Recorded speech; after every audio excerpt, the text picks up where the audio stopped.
எழில் சொல்கிற சீரியலில் இப்போ ஒரு அட்டகாசமான எபிசோட் வந்திருக்கு. மிஸ் பண்ணாமல் ஃபுல்லோடையும் கேளுங்க. அதுக்கு முன்னாடி எப்படின்னு பிடிச்சிருந்துச்சுன்னா லைக் பண்ணிட்டு பாருங்கள். ரொம்ப பிடிச்சிருந்துச்சுன்னா நம்ம சேனலுக்கு வந்து சப்ஸ்கிரைப் பண்ணி கண்டினியூஸ் ஆதரவு தாங்க. கனவில் பாட்டி வந்து உட்காந்துட்டு இருக்காங்க. ராமையா வந்து பேசுகிறாங்க. இந்த கல்யாணம் அவசியம் வந்து நடக்குமாமா அப்படின்னு சொல்லும்போது அவன் கல்யாணத்துக்கு ஒத்துக்கிட்டதே பெரிய விஷயம். அப்படி இருக்கிற சூழ்நிலையில் நம்ம இது மாதிரிலாம் யோசிக்கக்கூடாது. ராமையா மனோகரி எப்படி குழந்தைகிட்ட நடந்துப்பான்னு நினைக்கிற? புதுசாக இருக்கிற ஆளோட மனோகரி நமக்கு தெரிஞ்சவங்க, பழக்கப்பட்டவங்க. அப்படி இருக்கும்போது ஓகே. எனக்கு எந்த பிரச்சனையும் இல்லைன்னு தான் சொல்கிறாங்க. அம்மா வந்து மனோகரியை பற்றி தெரியாமல் பேசிகிட்டு இருக்காங்களே, நமக்கு தெரிஞ்ச விவகாரம் கூட அம்மாவுக்கு தெரியலையேங்கிற மாதிரி வருத்தப்படுறாங்க. அந்த இடத்துல நம்ம ராமையா இன்விடேஷன் வந்துருச்சு, சாமி ரூமில் வச்சுரு இன்விடேஷனுன்னு அதை வாங்கிட்டு சாமி ரூமில் வந்து வைக்கிறாங்க. அந்த இடத்துல கையெடுத்து கும்பிட்றாங்க. நீ என்ன பண்ணுறன்னா ராமையா, அதுலேருந்து ஒரு இன்விடேஷனை தாம்பூல தட்டில் வச்சுக்கிட்டு என்னென்ன வைக்கணுமோ வெத்தலை பாக்கு பூ பழம் எல்லாம் வச்சுக்கிட்டு போய் குலசாமிக்கிட்ட பூஜை பண்ணிட்டு வந்துடு. எனக்கு இப்போ இருக்கிற நிலமையில வெளியிலலாம் போக முடியாது, நீ பண்ணிட்டு வந்துடு ராமையா. அம்மா அவசியம் பண்ணுமா? ஆமாம் ராமையா, இப்படிலாம் கேட்காத, பண்ணிட்டு வந்துருந்தோன்னே தாம்பூல தட்டில் வந்து எடுத்துகிட்டு பத்திரிக்கையோடு போயிட்டுருக்காங்க. செல்வி வந்து பார்க்குறாங்க. என்ன ராமையா தாம்பூல தட்டில் இருக்குது? ஐயாவோட இன்விடேஷன் வந்திருக்கு, அதனால தான் அம்மா வந்து குலசாமி கோயிலில் வச்சு பூஜை பண்ணுறதுக்காக சொல்லியிருக்காங்கன்னொன்னே அவங்க மாட்டு கார் எடுத்துகிட்டு மாசாக போகிறாங்க. நம்ம ராமையா இன்விடேஷன் வந்து எடுத்து பிரித்து கூட பார்க்கல, அப்படியே மேலாப்பில் எடுத்து தான் வைக்கிறாங்க. அதுக்குள்ளே சுடரோட ஃபோட்டோவும் எழிலோட ஃபோட்டோவும் தான் இருக்குது அந்த இடத்துல. இது தெரியாமல் நம்ம செல்வி வந்து கொடுக்குன்னு வந்து அம்மா உங்களுக்கு ஒரு சூப்பரான விஷயத்த வந்து சொல்ல போகிறோம்மா அப்படின்னு சொல்கிறாங்க. அந்த இடத்துல என்ன விஷயம், எதுக்கடி இப்படி ரொம்ப வந்து சந்தோஷப்பட்டு சொல்கிற? அப்படி என்ன நடந்துச்சு? நான் சொன்னேன்னா நீங்கள் தான் வந்து சந்தோஷப்படுவீங்க, சொல்லுடி அப்படின்னு சொல்லும்போது உங்கள் கல்யாண பத்திரிக்கை வந்திருக்கு. இத்தனை நாளாக நான் ஆசைப்பட்டது எவ்வளோ தாமதமாக நடந்திருக்கு தெரியுமா? இப்போ நான் நினச்ச காரியம் நடந்திருக்குன்னு சந்தோஷம்தான் படணும். ரொம்ப ஹாப்பியாக இருக்குது. நான் போய் இன்விடேஷனாக பார்க்க போகிறேன்னு சொல்லி உற்சாகமாக கீழே இறங்கி வராங்க. சாமி ரூமில் சாமி கும்பிட்டுட்டு அப்படியே இன்விடேஷன் எடுக்கிறாங்க. எவ்வளோ நாள் ஆசை கனவு அப்படின்னு சொல்லி பிரித்து பார்க்கும்போது சுடரோட ஃபோட்டோவை பார்த்துட்றாங்க. அந்த இடத்துல மேடமோட முகத்தில் இப்போ தான் சந்தோஷம் தெரியுதுங்கிற மாதிரி யோசிச்சுட்டு இருக்காங்க செல்வி. அப்புறமேட்டுக்கு கோவப்படுறாங்க. என்னது இன்விடேஷனை பார்த்து கோவப்படுறாங்க? ஒருவேளை தப்பாக எதுவும் எழுதியிருப்பாங்களோ அப்படின்னு சொல்லிட்டு இருக்கப்ப இன்விடேஷனை கசக்கி தூக்கி விட்டு எறிகிறாங்க. அந்த இடத்துல என்ன மேடம் இன்விடேஷனை கசக்கி போடுறீங்க அப்படின்னு சொல்லும்போது ஏய் சுடர் நீ எங்கடி இருக்க அப்படின்னு சொல்கிறாங்க. என்ன மேடம் இப்படி கத்திக்கிட்டு இருக்கீங்க, நான் என்ன பிரச்சனை பண்ணேன் அப்படின்னு நம்ம சுடர் வந்து கேட்குறாங்க. நீ இத்தனை நாளாக பிரச்சனை பண்ணது பத்தாதுன்னு சொல்லிட்டு இப்போ இப்படி பண்ணியிருக்கியா? இந்த கல்யாணம் நடக்கக்கூடாதுன்னு இதுலேருந்தே தெரியுது. உன்னோட எண்ணமும் செய்யணும் அப்படியே வெளியில் வந்து தெரியுது. இன்விடேஷனை பாருன்னு சொல்லி கசக்கி அவங்க மூஞ்சில் வந்து விட்டு எறிகிறாங்க. சுடர் வந்து கேட்ச் பண்ணிட்டு பிரித்து பார்க்குறாங்க. எழில் பக்கத்தில் அவங்களோட ஃபோட்டோ இருக்குன்னொன்னே எழில் வந்து மல்லிகைப்பூட இருக்கிறது எல்லாத்தையும் நினச்சி பார்த்துக்கிட்டே இருக்காங்க. அந்த இடத்துல இது எல்லாம் பாசிபிள் ஆச்சுங்கிற மாதிரி தான் யோசிக்கிறாங்க. அந்த இடத்துல நம்ம சுடர் இவ்வளோ பெரிய கேவலமான காரியம்லாம் பண்ணுவேன்னு நான் எதிரே பார்க்கல. உன்னோட ஆசை என்னன்னு எனக்கு நல்லாவே தெரிஞ்சிச்சு. எனக்கு பதிலாக நீ இந்த வீட்டுக்கு மருமலை ஆகணும்னு நினைக்கிறியா? மேடம் தேவலாம் தப்பாக பேசாதீங்க, எனக்கும் இதுக்கும் எந்த விதத்துலையும் சம்மந்தமே இல்லை. பின்ன என் ஃபோட்டோ இருக்க வேண்டிய இடத்துல எப்படி உன் ஃபோட்டோ வந்து வரும்? காற்றுலேயே வந்து மிதந்து வருமா? அப்போனா என் ஃபோட்டோ எங்கே போச்சு? அவங்களுக்கு சந்தேகம் வராத அளவுக்கு நீ தான் வந்து என் ஃபோட்டோவை தூக்கி விட்டு எரிஞ்சிட்டு உன் ஃபோட்டோவை வச்சு கொடுத்துருக்க. இதுலேருந்தே தெரியுது உன்னோட எண்ணமும் செயலும் எவ்வளோ கேவலமாக இருக்குன்னு. ஏன்டி அடுத்தவங்க வாழ்க்கைக்குள்ளே இப்படி வந்து பிரச்சனை பண்ணிகிட்டு இருக்க அப்படின்னு சொல்லி கண்ணா அப்படின்னா திட்டிகிட்டு இருக்காங்க. மேடம் இதுக்கும் எனக்கு எந்த வகையிலும் பிரச்சனையே இல்லை, நீங்கள் வந்து பிரச்சனைப்படுத்தி சம்மந்தப்படுத்தி பேசாதீங்கன்னு சொன்னோன்னே கடுப்பாயிட்டாங்க. கனகவேல் பாட்டி வந்துடுறாங்க.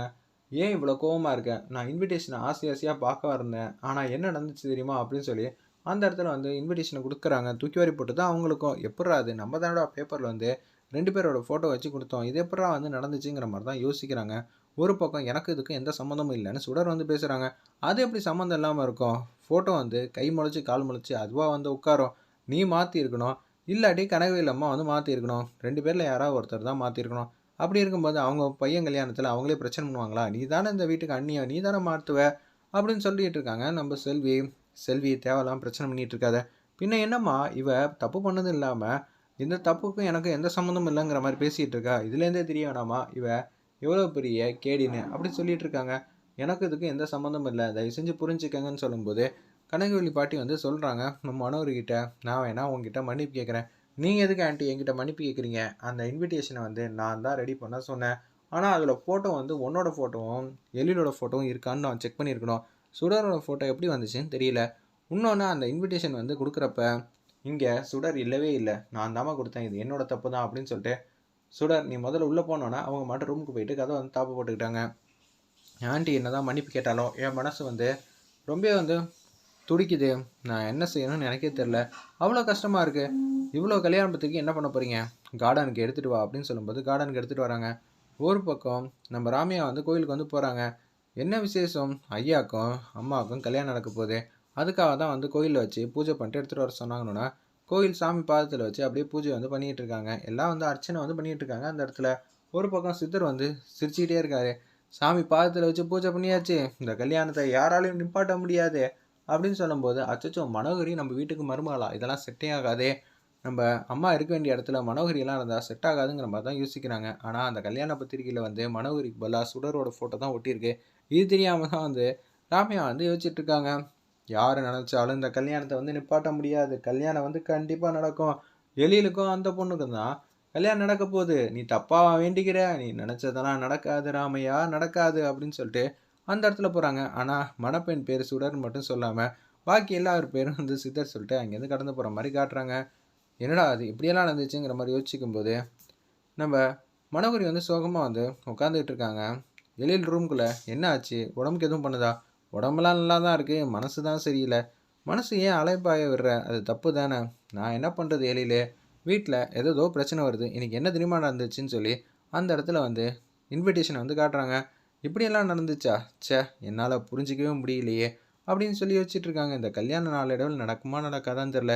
யார் வேணால் என்ன பிரச்சனை வேணாலும் பண்ணலாம் அப்படின்னு சொல்லிட்டு இருக்காங்க. ஒரு பக்கம் நிச்சயம் இந்த கல்யாணம் நடக்கும். நீ எனக்காக ஏகப்பட்ட தியாகம்லாம் பண்ணியிருக்கல்ல அப்படின்னு சொல்லும்போது, நான் என்ன கண்டிப்பாக மாற்றிப்பேன். நீ என் குழந்தைங்களுக்கு வந்து நல்ல அம்மாவாக இருந்தால் அதுவே சந்தோஷங்கிற மாதிரி சொல்கிறாங்க. இந்த கல்யாணம் மட்டும் நடக்கலைன்னா எங்கள் அப்பாவுக்கு வந்து ஏதாவது பிரச்சனை ஆயிடுச்சுன்னா என்ன பண்ணுறது? எனக்கே பயமாக இருக்குல்ல அப்படின்னு சொல்கிறாங்க. இந்த கல்யாணம் என்னோட கௌரவத்துக்காக நடக்கலை, உன்னோட கௌரவத்துக்காக நீ விட்டு கொடுத்தல்ல. எனக்காக நீ விட்டு கொடுத்துருக்கல்ல மனோகரி, நான் உனக்காக தான் இந்த கல்யாணம் பண்ணுறேன்.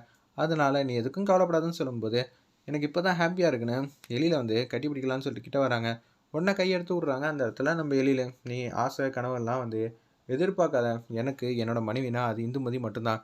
நீ எனக்கு மனைவியாக வந்து இருக்கலாம் வெளிப்பார்வைக்கு, ஆனால் இந்த ரூம்குள்ளெல்லாம் அப்படிலாம் இருக்க முடியாது அப்படின்னு சொல்லிடுறாங்க. ஆசை கனவுகள்லாம் வந்து வச்சுக்காத, என் கூட சேர்ந்தே வந்து ட்ராவல் பண்ணலாம் என் மனைவியா. ஆனால் நான் உனக்கு ஹஸ்பண்டாக இருப்பேனான்னு பார்த்தா சந்தேகம்தான் சொல்லி அந்த இடத்துல கை கழுவுறாங்க. அப்போன்னு பார்த்து இன்ஸ்பெக்டர் வந்திருக்காங்கன்னு சொல்லி சொன்னோன்னே கீழே குடுக்குன்னு வராங்க. என்ன ஆச்சுங்கிற மாதிரி கேட்டோன்னா, இந்துமதி சம்மந்தப்பட்டவங்கள பிடிச்சிட்டோம். அவங்கள பற்றி உள்ள ரகசியமான விஷயம் எல்லாமே தெரிஞ்சிச்சு. இவன் தான் சார் உங்கள் மனைவியை வந்து அனுப்பிச்சி வச்சிருக்கான் அப்படின்னு சொல்லும்போது, இவனுக்கும் என் மனைவிக்கு என்ன சம்மந்தம் ஒன்றும் புரியலையே. அப்படி இருக்கும்போது யார் இவன்? இவன் எதுக்காக பண்ணியிருக்கான்? ஒன்றும் புரியலங்கிற மாதிரி பேர் எதிர்த்து வந்து யோசிச்சுட்டு இருக்காங்க. இவனை நான் சும்மா விட மாட்டேன். இவனுக்கு பின்னாடி யார் இருந்தாலும் அவங்களையும் நான் சும்மா விட மாட்டேன்னு சொல்லி டோருக்கு பக்கத்தில் செவுரு இருக்குது. அதை வந்து கையை வச்சு வேக வேகமாக அடிச்சுக்கிட்டே இருக்காங்க. அந்த இடத்துல இதை பார்த்தோன்னு வந்து சுற்றி இருக்கிறவங்களாம் வந்து சோகமாக நினச்சிட்டு இருக்காங்க. மனைவி மேலே எவ்வளோ அம்புட்டு பாசம் வச்சுருக்காங்க. இது மாதிரிலாம் நடந்துருச்சேங்கிற மாதிரி தான் யோசிக்கிறாங்க அந்த இடத்துல.